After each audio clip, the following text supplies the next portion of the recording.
Here's an update on these Christmas LEDs. So given that one of them, the third LED on the green, started flickering and then stopped, I figured I'd run all of them for a little while, and sure enough, the same thing happened on the second set. So now the two remaining LEDs are burning a lot brighter than I would like, because that means that they're going to die sooner than they necessarily should. So having three in there would have given off just as much light as these two, but it would have been safe over the longer term. So what I've done is to dig up through my wall wart supply. I found a 12 volt at 780 milliamps. So this gives me a little more room on the milliamp side. And stepping up to 12 volts, I had previously said that I don't have any resistors. What I meant by that is I don't have any 6 volt appropriate resistors. I do have plenty of 12 volt resistors. And calling them 12 volt resistors is not accurate. They're probably like 100 ohm or 1000 ohm or whatever they are.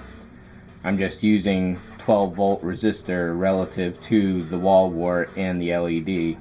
So for those that know electronics, you know what I'm talking about there, and those who don't, maybe that sounds a little easier than 1000 ohm resistors.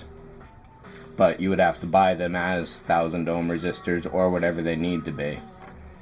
I buy them pre-packaged with the LEDs at 12 volts, so I don't have to do that math, which looks to be a pain in the ass, but maybe it isn't.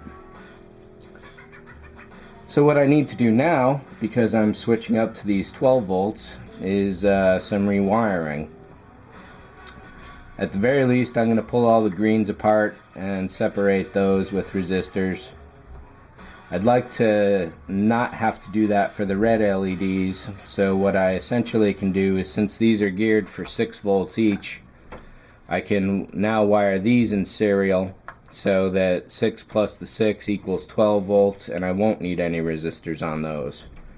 That'll mean stringing a huge wire between them through the entire body, but that's okay. That saves a lot more time than me going through and redoing them completely. The greens will be bad enough. So I'll see how the light levels work with the green ones and go from there with see how they look at the 12 volts at least. Whether I need 1, 2, 3 of them, we'll find out with the very first test. I won't be taping any of that because essentially I've gone through the entire process. The only difference is that I'm putting a resistor in the chain, in the loop. And I will be showing that when I go to do the white LEDs for the main body.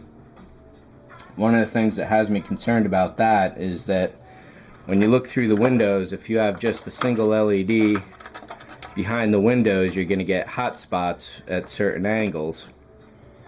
So what I'd like to do is put some kind of onion skin paper or some other diffusing element behind the windows so you don't get any hot spots at any given angles.